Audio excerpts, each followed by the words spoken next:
وحیم کنتم خیر امت اخرجت للناس تأمرون بالمعروف وتنہون عن المنکر۔ معزز عزیز طلبہ کرام اور علماء کرام، اللہ رب العزت کا بے انتہا احسان کرم ہے کہ اللہ تبارک و تعالیٰ نے اپنے کو علم کی دولت سے نوازا ہے، اور اللہ تبارک و تعالیٰ نے علم کے لیے قبول فرمایا ہے۔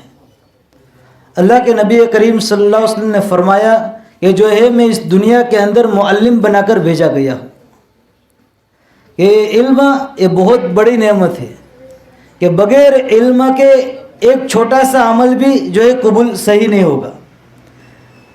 تو جو اللہ کا اس کے اوپر شکر گزاری کرے کہ اللہ تبارک و تعالیٰ کا جو ہے احسان ہے کہ اللہ تبارک و تعالیٰ ہمیں علم نافع عطا فرماوے، اور جو ہے ایسا علم عطا فرماوے جو کل قیامت کے دن ہمارے لیے حجت نہ بنے بلکہ جنت کے اندر جانے کا جو ہے راستہ آسان فرما دے۔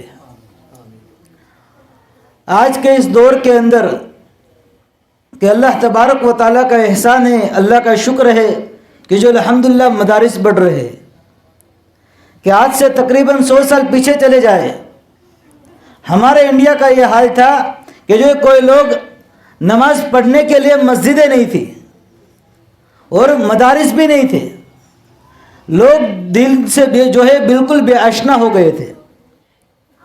ایسے زمانے کے اندر اللہ تبارک و تعالیٰ نے حضرت مولانا الیاس صاحب رحمۃ اللہ علیہ کے اوپر اس دعوت کی مبارک محنت کو کھولا، اور دعوت کی مبارک محنت جو ہے کہ اس کے بہت بڑے بڑے نتائج ہم نے دیکھے،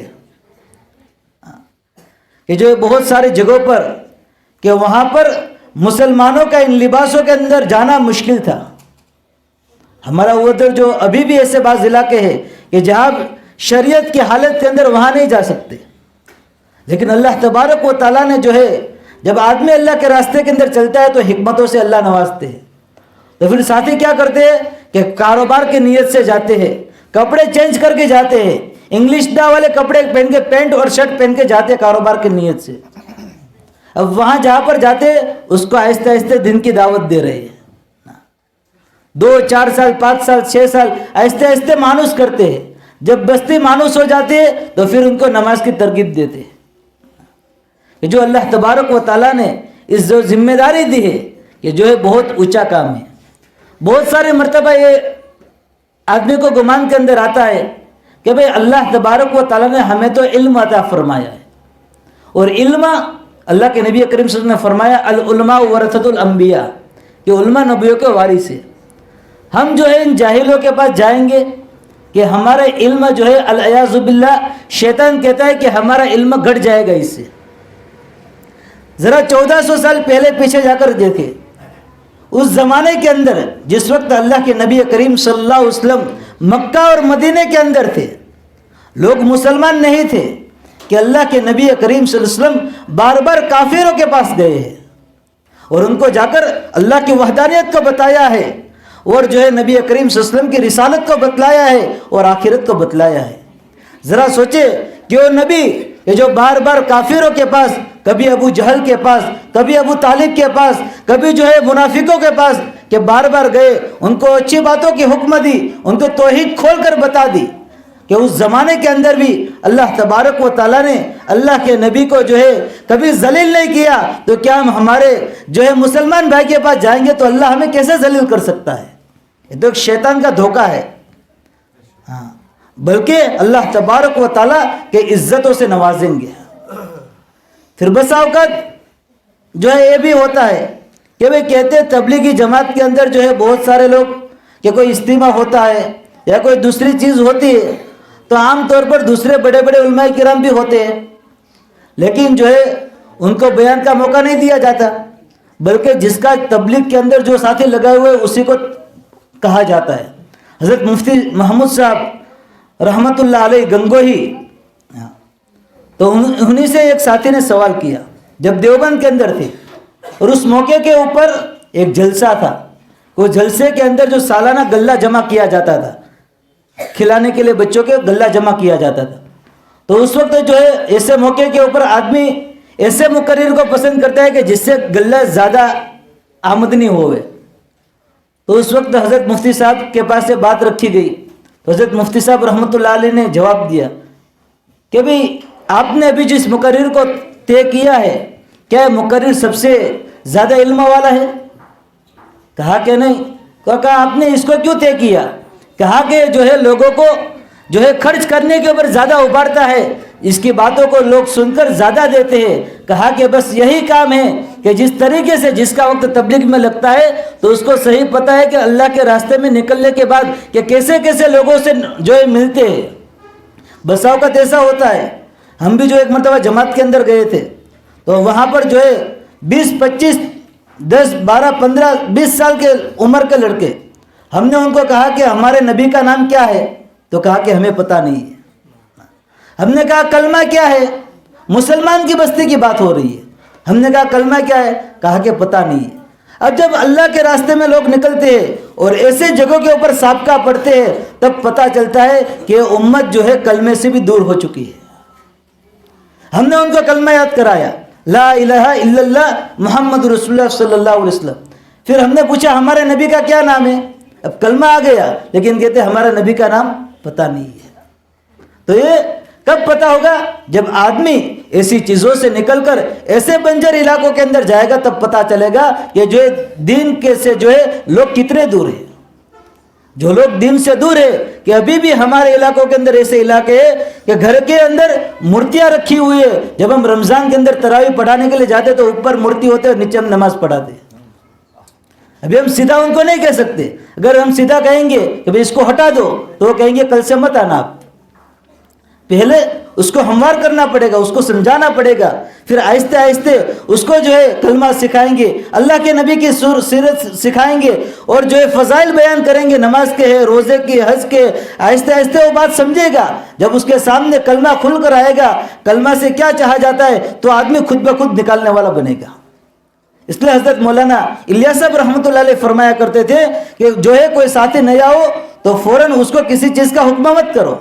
کہ مثال کے طور پر ایک آدمی آیا مسجد کے اندر, اس کی داڑھی نہیں ہے. اب آپ سیدھے کہیں گے بھئی یہ داڑھی کیوں نہیں رکھتی ہو آپ, تو ساتھی کبھی مسجد میں دوسری مرتبہ نہیں آئے گا. کہا کہ پہلے جو ہے توا گرم کرو, اس کے بعد روٹی ڈالو. پہلے اس کے ساتھ تعلق بڑھاؤ, اس کے ساتھ دوستی کرو, اس کو چائے پلاؤ, قریب کرو, پھر آہستہ آہستہ اس کو دین کی بات سمجھاؤ. اس کے بعد جو دین کی بات آپ کہیں گے تو وہ قبول کرنے والا بنے گا, جو حکمت کہتے ہیں. ہاں, حضرت مفتی محمود صاحب رحمۃ اللہ علیہ ایک مرتبہ جو انہوں نے فرمایا کہ میں تبلیغی پہلے ہوں اور مفتی بعد میں ہوں. مفتی محمود صاحب گنگوئی رحمۃ اللہ علیہ دارالعلوم دیوبند کے مفتی اعظم رہے ہوئے ہیں. ایک مرتبہ حضرت مولانا ابرال الحق صاحب اور قاری صدیق صاحب اور حضرت تھانوی رحمۃ اللہ علیہ کے مجاز خاص حضرت مولانا عبد الباری صاحب یہ تینوں حضرات بیٹھے ہوئے تھے. تو حضرت مفتی صاحب بھی تھے, تو جو ہے وہاں پر گئے ہوئے تھے. تو حضرت قاری عبد الباری صاحب جو ہے چائے بنا رہے تھے, اور چائے بناتے بناتے حضرت مفتی صاحب کو کہا کہ مفتی صاحب کہ تم تو جو ہے ان جاہلوں کے ساتھ چلتے ہو, مفتی بنے ہو دارالعلوم دیوبند کے, اور تمہیں جو ہے ایسا کرتے ہو کہ پہلے اپنی خود کی اصلاح کرو, اپنے گھر والے کی کرو, اپنے شہر کی کرو, اس کے بعد کہ دوسرے لوگوں کی اصلاح کے لیے جانا. تو جو ہے حضرت مفتی صاحب رحمۃ اللہ علیہ تو چائے بنا رہے تھے, اور قاری صدیق صاحب بھی تھے, وہ بھی بڑے علماء میں سے, مولانا ابرال الحق صاحب بھی تھے. تو ان دونوں نے اشارہ کیا حضرت مفتی صاحب کی طرف کہ آپ جواب دو اس کا. تو حضرت مفتی صاحب نے پہلے تو کہا بھائی کہ جب علماء کی مجلس ہو تو اس وقت کان بننا ہی بہتر ہے زبان بننے کے مقابلے میں, کہ خاموش رہنا زیادہ بہتر ہے بولنے کے مقابلے میں. لیکن حضرت مولانا عبد الباری صاحب نے کہا کہ نہیں حضرت آپ کو جواب دینا پڑے گا. کہا کہ اچھا, حضرت مولانا علی میاں صاحب تھانوی رحمۃ اللہ علیہ کہ انہوں نے لکھے اصلاح الرسوم, اور بھی بہت ساری کتابیں لکھی ہے رسم و رواج کے, اور بہت سارے جو ہے رسم و رواج کے بارے کے اندر ختم کرنے کے بارے کے اندر انہوں نے بیانات اور محنتیں بھی کی ہے. کہا کہ کیا تھانہ بھون میں کوئی ایسی بدعت باقی ہو جو تھانہ بھون میں نہیں ہے؟ پھر حضرت مولانا عبد الباری صاحب نے کہا بھئی بات تو یہی ہے کہ آدمی اپنے ذات سے شروع کرے, پھر اپنے گھر والے سے, پھر دوسروں کی. کہا کہ حضرت مولانا اشرف زید تھانوی رحمۃ اللہ علیہ کہ جو ان کے گھر والی تھی میرے جو ایک قریبی پھوپھی تھی, میں ان کے گھر کے تعلق کو اچھی طرح جانتا ہوں. اور کہا کہ انہوں نے اپنے گھر کی اصلاح تو کی ہے, یوں نہیں کی, لیکن میں جانتا ہوں کہ انہوں نے اپنے گھر کے ایک لڑکے کو نہ بات ماننے کی وجہ سے گھر سے نکال دیا. کیا یہی صحیح طریقہ ہے اصلاح کرنے کا؟ کہ اللہ کے نبی سے یہی ثابت ہے؟ پھر کہا کہ مجھے معلوم ہے کہ تھانہ بھون میں ہر ایک بدعت موجود ہے, لیکن اس کے باوجود بھی اصلاح رسوم بھی لکھی ہے, دوسری محنتیں بھی کی ہے, تو اس سے ثابت نہیں ہوتا. محنت کرنی ہے, شرط ہے اپنی ذات کے لیے کرنی ہے, لیکن ہم یہ کہہ کر بیٹھ جاوے کہ جب تک ہماری اصلاح مکمل نہیں ہوگی کہ ہم باہر نہیں نکلیں گے, ایک شیطانی بہت بڑا دھوکہ ہے. تو اس وقت حضرت نے کہا کہ جو ہے کہ اب مجھے تبلیغ کے لیے اتنا سننا کافی ہے کہ تبلیغ والوں نے دارالعلوم دیوبند کے مفتی کو بھی متاثر کر دیا. تو اس وقت حضرت نے کہا یہ بھی آپ کی غلط فہمی ہے کہ تبلیغ کو دارالعلوم دیوبند کو جو ہے مفتی دیا ہے وہ بھی تبلیغی نے دیا ہے. اس لیے کہ جب آدمی کو کچھ پتہ نہیں ہوتا ہے, اب سب جاہل لوگ ہیں, جب اللہ کے راستے میں حضرت مولانا الیاس صاحب کے ساتھ نکلے, ان کے والد صاحب, اور جو انہوں نے فضائل سنے حافظ بننے کے, عالم بننے کے, تو آدمی کے دل کے اندر جذبہ ہوتا ہے کہ میں اپنے بچے کو عالم بناؤں گا, میں اپنے بچے کو قاری بناؤں گا, میں اپنے بچے کو مفتی بناؤں گا. پھر آدمی جو ارادہ کر کے آتا ہے کہ میں نے تو پوری زندگی, مجھے تو قرآن صحیح پڑھنا بھی نہیں آتا ہے, لیکن کم سے کم اپنے بچے کو حافظ بنا کے جاؤں گا تو میرے پیچھے قرآن پڑھنے والا رہے گا.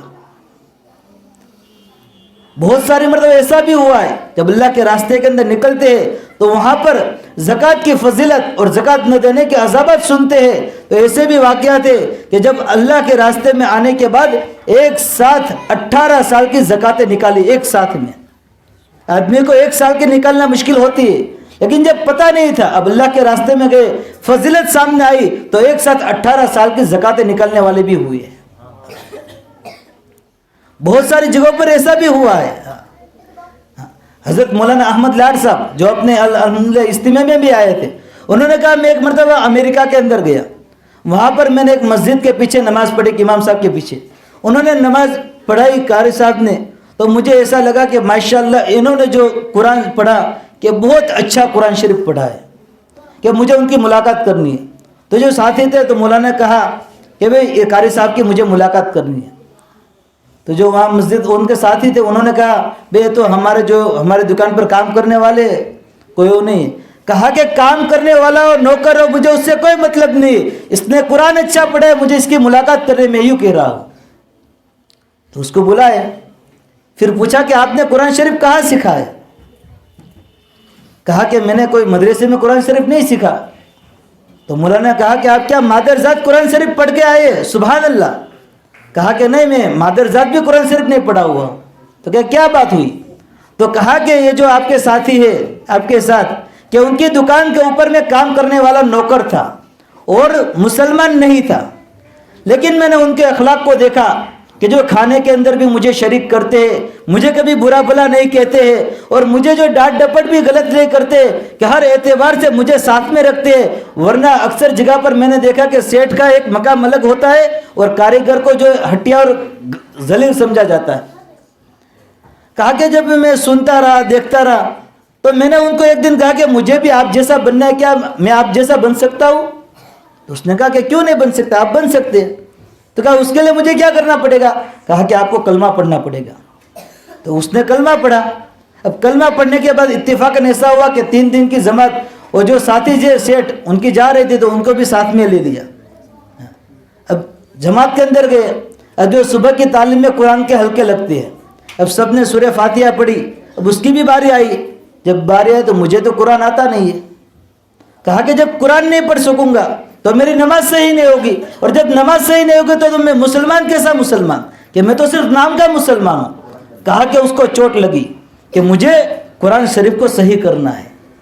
کہ اس کے بعد اس نے کہا کہ میں نے ٹھان لیا کہ کچھ بھی ہو جائے میں قرآن شریف جو صحیح پڑھوں گا, لیکن کہا کہ میری عمر بھی اتنی نہیں تھی کہ میں مدرسے میں جا سکوں.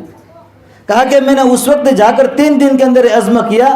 اس کے بعد میں نے جو ہے تراویح کے جو ہوتی ہے حرم شریف کی, میں نے کہا کہ وہ جو جیسا قرآن پڑھتے ہیں مجھے ایسا قرآن پڑھنا ہے. لیکن وہاں جو آدھی رات ہوتی ہے اور یہاں تراویح شروع ہوتی ہے, تو اس نے جو ڈاؤن لوڈ کیا اور روزانہ مشق کرتا رہا. کہا کہ یہ اس کا نتیجہ ہے کہ جو میں نے ابھی قرآن شریف پڑھا.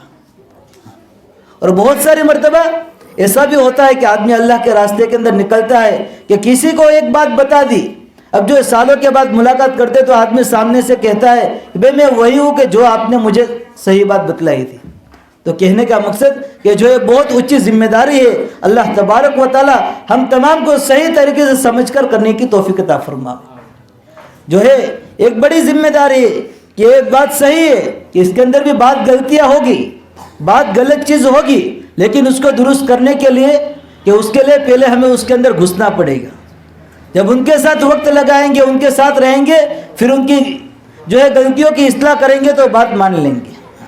اس لیے اللہ کا احسان ہے، اللہ کا کرم ہے کہ اللہ تبارک و تعالیٰ نے اس جو دعوت کی مبارک محنت کو چلایا ہے کہ جو ہے آدمی یہ سمجھے کہ جو صحیح طریقے سے جو علم ہم تک پہنچائے، اس علم کو ہم پورے عالم کے اندر پھیلاوے.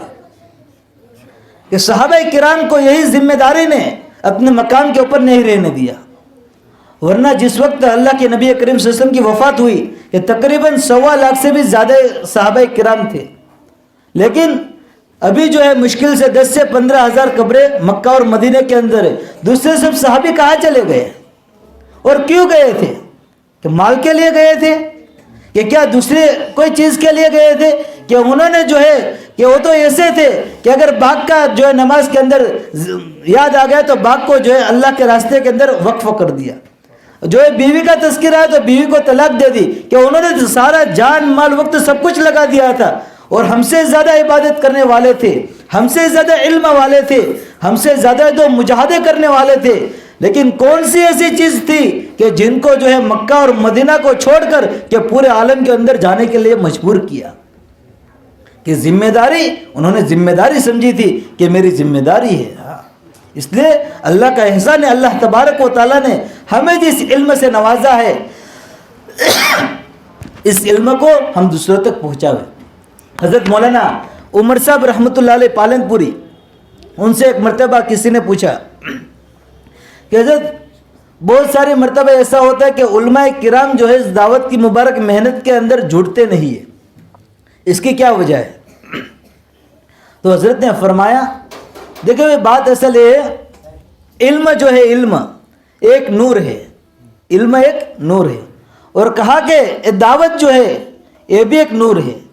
لیکن میں مثال دے کر سمجھاؤں، پھر حضرت نے مثال دی کہ بالکل اندھیرا کمرہ ہوگا تو رات کو اس کے اندر چھوٹی سی اگر موم بتی بھی جلائیں گے تو بھی اجالا ہو جائے گا. اور کہا کہ اگر دن کے اندر جو ہے سورج کی روشنی ہوگی اور اس وقت آپ لائٹ چالو کریں گے تو بھی لائٹ کا زیادہ اثر نہیں ہوگا کہ سورج غالب رہے گا. کہا اسی طریقے سے کہ علم بھی ایک نور ہے، دعوت بھی ایک نور ہے. جب جاہل آدمی کسی کو علم سے اس کو کچھ پنارا ہی نہیں ہے، جب اس کو کوئی بات معلوم ہوگی فضیلت کی یا کوئی چیز اس کے سامنے آئے گی تو اس کو ایسا لگے کہ میں تو بہت بڑا ہو گیا، اس لیے وہ آدمی اس کو فوراً قبول کر لیتا فضیلت کو بات سن کر. اور آدمی قرآن پاک کے اندر کہ ہر چیز کی فضیلت بار بار سنتا ہے، بار بار سنتا ہے. اور کہا کہ جب نور کو نور کے اندر داخل ہونے میں دیر لگتی ہے، جس طریقے سے اجالے کے اندر لائٹ ہم جلائیں گے تو اس کا زیادہ اثر نہیں ہوگا کہ وہ روشنی غالب رہے گی، کہ اسی طریقے سے اس لیے ہمیں کسی سے جو بدگمانی نہیں کرنی ہے. اس لیے کہتے ہیں کہ علماء کرام کے پاس جا کر کہ ہمیں اپنی کارگزاریاں بیان کرنی ہے، ان کی دعائیں لینی ہے. کہ یہ بھی ایک ذمہ داری ہے کہ جو لے کر چل رہے یہ بہت بڑی ذمہ داری ہے. اگر یہ ساری ذمہ داری کو چھوڑ دیں گے تو جو ہے دوسری ایک جماعت ہمیں تیار کرنی پڑے گی علم کو باقی رکھنے کے لیے. اس لیے جو ہے لیکن ہمارے جو ہے بہت سارے ایسے علماء کرام ہے کہ جو ہے پورے سال بخاری شریف کا درس دیتے ہیں، مسلم شریف کا درس دیتے ہیں، لیکن جب مہان سالانہ جو وقت آتا ہے کہ رمضان کے اندر، اس وقت جو ہے اللہ کے راستے کے اندر نکل جاتے ہیں. کہ دونوں چیز ہو جاتی ہے کہ پڑھانا بھی ہو رہا ہے، تبلیغ بھی ہو رہی ہے اور دعوت بھی ہو رہا ہے، سب ہو رہا ہے. تو اللہ کا احسان ہے، اللہ کا شکر ہے. ہم جب جائیں گے تو ہمیں پتہ چلے گا، ہم تو سمجھ رہے بھائی ماشاءاللہ ہم تو نماز پڑھ رہے ہیں، لیکن جب اللہ کے جب حلقوں کے اندر بیٹھتے تب آدمی کو پتہ چلتا ہے. اس لیے بہت سارے لوگ ایسے بھی ہیں جب جو 50 سال کے اندر 40 سال کے اندر جب جماعت کے اندر نکلتے تو ان کا زبان کے اندر کلمہ بھی صحیح سے نہیں نکل رہا ہوتا. پھر کیا ہوتا ہے کہ بیچارے پورے مہینے محنت کرتے تو خالی بات ساتھی کا صحیح خالی جو ہے کلمہ صحیح ہوتا ہے. ایک جگہ کے اوپر جماعت گئی تو وہاں کے جو لوگ تھے نماز کا وقت ہوا تو اذان دی. جب اذان دی تو 2-3 آدمی باہر آئے اور جماعت والے کو آ کے پکڑا اور کہا کہ ابھی تک تم کہاں چلے گئے تھے کہ ہمارے باپ دادا اس دین کو چھوڑ کر چلے گئے تھے, ہم کل قیامت کے دن تمہیں چھوڑیں گے نہیں. کہ تمہاری ذمہ داری تھی. کیوں؟ اس لیے کہ اب کوئی نبی نہیں آنے والا ہے, لیکن نبوت والی جو ذمہ داری تھی وہ ذمہ داری ہم تمام کی ہے. اور اللہ تبارک و تعالیٰ نے خود فرمایا کنتم خیر امت اخرجت للناس, کہ تم بہترین امت ہو. اخرجت کہا ہے کہ تم نکالی گئی ہو, آئے نہیں ہے بلکہ اللہ نے بھیجا ہے. کیوں؟ اس لیے کہ اچھی باتوں کا حکم کرو اور بری باتوں سے روکو. اس لیے ایک مفسر نے یہ بھی لکھا ہے کہ اگر ہمارے اندر امر بالمعروف اور نہی عن المنکر کی استعداد نہ ہوتی تو اللہ ہمیں اس امت کے اندر پیدا نہ فرماتا. اس لیے کہ اللہ نے فرمایا کہ ہم جو ہے کسی کو اس کے جتنے اٹھا سکتے ہیں بوجھ, اس سے زیادہ ہم اس کے اوپر بوجھ نہیں ڈالتے. تو اللہ نے کہا تم نکالے گئے ہو. اس بات کی دلیل ہے کہ تم میں سے ہر فرد کہ امر بالمعروف اور نہی عن المنکر کر سکتا ہے. اور ابھی ہمارے جو وہاں انڈیا کے اندر کہ معذورین کی بھی جماعت نکل رہی ہے 4-4 مہینے کی, کہ جو ہے ہاتھ سے معذور ہے, زبان سے معذور ہے, بول نہیں سکتے ہیں, آنکھوں سے معذور ہے, دیکھ نہیں سکتے ہیں, اور جو ہے سن بھی نہیں سکتے, اشارہ کر کر کے بتلاتے ہیں کہ ان کی بات سمجھ میں نہیں آتی, وہ اشارہ کر کے پوری بات سمجھاتے. جب وہ بات کرتے تو پورا مجمع دھاڑے مار مار کے روتا ہے کہ اللہ نے ساری چیزیں ہمیں تندرست عطا فرمائی, اس کے باوجود بھی ہم نکمے ہیں کہ جو اپنے گھروں کے اندر بیٹھے کہ معذور ہے, بول نہیں سکتے, لیکن پھر بھی جو انہوں نے ذمہ داری کو سمجھا تو یہ دوسروں لوگوں کی ہدایت کے ذریعہ بن رہے ہیں. اور یہ تو ہو سکتا ہے کہ ہم جو بات کریں گے, اگر ہم مسجد کے اندر پوری زندگی ہم نے گزار لی تو ہماری تو وہی عبادت ہے جو ہم نے کی, لیکن جو ہم اللہ کے راستے کے اندر چلے گئے وہاں جو ہے کسی کو سورہ فاتحہ سکھلا دی, کسی کی جو ہے نماز صحیح کروا دی, کسی کا کوئی ایک عمل صحیح کروا دیا, تو بہت سارے ایسے بھی اللہ کے بندے ہوتے ہیں کہ جو ہم نے بتلایا ہوتا ہے کہ 40 سال تک اس کی جو ہے پابندی کرتے کہ کبھی بھی تہجد نہیں چھوڑتے. کہ ہمارا یہ جو ہے صدقہ جاریہ والا عمل ہے کہ وہ دوسرے کو بتائے گا, دوسرا تیس کو بتائے گا کہ کل قیامت کے دن پتہ چلے گا کہ اس کے اوپر اللہ تبارک و تعالیٰ نے ہمیں کتنا دیا. حضرت مولانا الیاس صاحب رحمۃ اللہ علیہ سے کسی نے پوچھا کہ اس دعوت کی مبارک محنت سے آپ کیا چاہتے ہو, آپ کا منشا کیا ہے, کہ کیا صرف گھر بار چھڑوا دینا اور جو کاروبار سے چھڑوا دینا, بیوی بچوں سے الگ کرنا, یہی مقصد ہے؟ فرمایا کہ نہیں, اس دعوت کی مبارک محنت سے چاہا جاتا ہے کہ آدمی جو ہے اپنے من چاہی زندگی کو چھوڑ کر رب چاہی زندگی کے اوپر آ جائے. اور فرمایا اس دعوت کی مبارک محنت سے چاہا جاتا ہے کہ جو ہے اللہ کے نبی کریم صلی اللہ علیہ وسلم صحابہ کو جس سطح کے اوپر چھوڑ کر گئے تھے کہ دوبارہ صحابہ اس سطح کے اوپر دوبارہ یہ امت اس سطح کے اوپر کیسے آ جائے. صرف نماز نہیں بلکہ 100% ایمانیات, معاملات, معاشرات, اخلاقیات, عبادت, ابھی تو پہلے ہی چیز کے اندر ہماری کمی ہے نماز کے اندر. تو جو بہت بڑی ذمہ داری کا عمل ہے.